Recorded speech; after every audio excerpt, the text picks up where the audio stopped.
దర్శక ధీరుడు రాజమౌళి తెరకెక్కించిన బాహుబలి సినిమాకు ఇచ్చిన ప్రమోషన్స్ టాలీవుడ్లో ఒక వినూత్నమైన ఒరవడిని సృష్టించాయి. బాహుబలి సినిమా ప్రధాన తారాగణం పుట్టినరోజు సందర్భంలో ప్రతి ఒక్కరి లుక్స్ను విడుదల చేసి సినిమాకు మంచి పబ్లిసిటీ ఇచ్చారు. అప్పటి వరకు ఒక్క హీరోల పుట్టినరోజులకు మాత్రమే ఇలా పోస్టర్స్ను విడుదల చేసే సందర్భాలు ఉన్నాయి. కానీ బాహుబలి సినిమాకు మాత్రం సినిమాలోని ప్రధాన తారాగణం లుక్స్ను వారి వారి పుట్టినరోజుల సందర్భంగా విడుదల చేశారు. తాజాగా కొరటాల శివ డైరెక్షన్లో జూనియర్ ఎన్టీఆర్ హీరోగా రూపుదిద్దుకుంటున్న జనతా గ్యారేజ్ చిత్ర యూనిట్ కూడా ఇదే రకమైన ఫార్ములాను ఫాలో అవుతుంది.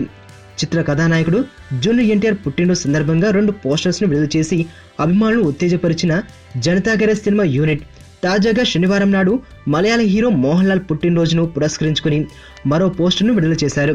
సింపుల్ లుక్లో మోహన్ లాల్ పోస్టర్ అదిరిపోయేలా ఉండడంతో జనతా గ్యారేజ్ పై అంచనాలు మరింతగా రెట్టింపు అవుతున్నాయి. గ్యాంగ్ తో కూడిన మోహన్ లాల్ లుక్ ను అభిమానుల కోసం మలయాళ భాషలో కూడా చిత్ర యూనిట్ అందించింది. చూడబోతుంటే జనతా గ్యారేజ్ తో జూనియర్ ఎన్టీఆర్ ఒక మంచి కమర్షియల్ హిట్ ను తన ఖాతాలో వేసుకునేలా కనబడుతున్నాడని సినీ వర్గాలు అంచనాలు వేస్తున్నాయి. వైలెన్స్ లేకుండా చూడగలిగే లవ్ స్టోరీలు ఎప్పుడు వస్తాయి కదా. నీలో ఈ కోణం కూడా ఉందని నాకు తెలీదు. Adventure time. నిన్ను పెళ్లి చేసుకోవాలి, ఐశ్వర్య తెలివిగా చంపాలి. నాకు తెలిసి ఒక్కడే శత్రువు ఉన్నాడు. నేరం బయటపడే ఛాన్సే లేదు.